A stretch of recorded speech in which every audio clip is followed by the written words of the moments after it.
X Y और Z ये तीनों पार्टनर्स हैं और इनकी फिक्स कैपिटल्स हमें दे रखी हैं एज ऑन 31 मार्च 2024 कुछ इस तरह से। एक्स की कैपिटल है ₹1,00,000, वाई की है ₹80,000, जेड की है ₹60,000। After distributing the profit for the year ended 2023-24 in the ratio of 3:1:1, it was noted that number 1, interest on capital was credited to them at the rate 10% per annum instead of 8% per annum, and number 2, salary of ₹30,000 was credited to X instead of Y। ठीक है बच्चों, तो ये दो गलतियां हुई हैं। एक तो ये कि इंटरेस्ट दिया जाना था 8% पर एनम कैपिटल पे, लेकिन दे दिया गया 10% पर एनम। और दूसरी गलती ये है कि सैलरी दी जानी थी वाई को, दे दी गई थी एक्स को। आपको एक नेसेसरी एडजस्टमेंट एंट्री पास करनी है to rectify the above error in the beginning of next year. तो बच्चों, उस एडजस्टमेंट एंट्री को पास करने से पहले आप एक छोटा सा एडजस्टमेंट टेबल बनाइए। ठीक है बच्चों,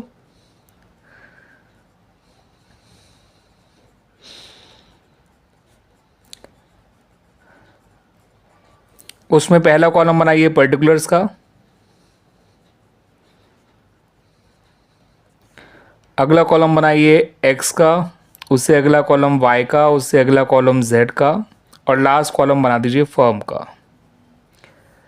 ठीक है बच्चों, अब सबसे पहले जो इंटरेस्ट एक्स्ट्रा दिया है उसको वापस ले लीजिए। ठीक है बच्चों, excess interest on capital taken back 2% per annum. 1 lakh का 2% होता है 2000, एक्स को डेबिट करिए 2000 से। 80,000 का 2% होता है 1600, वाई को डेबिट करिए 1600 से। 60,000 का 2% होता है 1200, जेड को डेबिट करिए 1200 से। और फर्म को क्रेडिट कर दीजिए क्योंकि फर्म इनसे ये इंटरेस्ट वापस ले रही है। सही है बच्चों। अब जो सैलरी एक्स को दी थी वो एक्स से वापस ले लीजिए।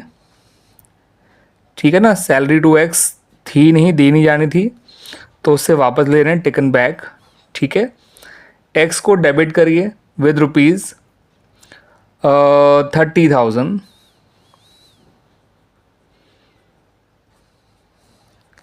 फर्म को क्रेडिट कर दीजिए 30,000 से। सैलरी टू वाई जो कि दी जानी है तो लिखिएगा टू बी गिवन।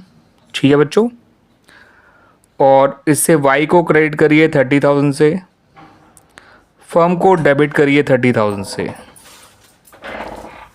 ठीक है बच्चों, तो ये जो गलतियां थी आपने वो सुधार ली हैं। अब देखिए कि फर्म को ओवरऑल ऐसा करने से कितना फ़ायदा हो रहा है या नुकसान हो रहा है। तो फर्म को ओवरऑल ₹4800 का फ़ायदा हो रहा है। ठीक है, क्योंकि ये तो कैंसिल आउट हो गया। अब 4800 का जो फ़ायदा है वो आप बांट दीजिए, लिखिएगा रिजल्टिंग गेन, और इसको इनके 3:1:1 के रेशियो में बांट दीजिए। 4800 को जब आप 5 से डिवाइड करेंगे तो आंसर आएगा 960। 960 इंटू 3 करेंगे तो ये आ जाएगा 2880, और इंटू 1 करेंगे तो 960 आएगा, इंटू 1 करेंगे तो 960 आएगा। इस 4800 के लिए फॉर्म को डेबिट करेंगे और इनको क्रेडिट करेंगे। फ़ायदा जब पार्टनर बांटा जाएगा तो पार्टनर्स क्रेडिट हो जाएंगे, फॉर्म डेबिट हो जाएगी। अब इनका नेट इफेक्ट निकाल लीजिए। एक्स जो है बच्चों 32,000 से डेबिट हो रहा है और 2,880 से क्रेडिट हो रहा है। तो 32 में से 3 गए तो 120 आएगा एक्स का नेट अमाउंट जो आएगा डेबिट में। ठीक है बच्चों, वाई के केस में 30,960 में से आपको 1,600 कम करना है। 30,960 में से 2,000 गए तो 28,960 में आप 400 और जोड़ दीजिए तो 29,360 आ जाएगा। इससे आपको वाई को क्रेडिट करना है, और यहाँ देखिए बच्चों 1200 से जेड डेबिट हो रहा है, 960 से क्रेडिट हो रहा है, तो 240 से जेड भी आपका डेबिट ही होगा और फर्म का नेट इफेक्ट नहीं लाएगा। ठीक है बच्चों, तो हमारी जो एडजस्टमेंट एंट्री बनेगी वो कुछ इस तरह से बनेगी। एक्सेस करंट अकाउंट डेबिट 29120, जेड्स current account debit 240 to Y's current account 29360। तो बच्चों ये देख लीजिए एडजस्टमेंट एंट्री, आप प्रॉपर तरीके से जनरल का फॉर्मेट बना के एंट्री पास करिएगा।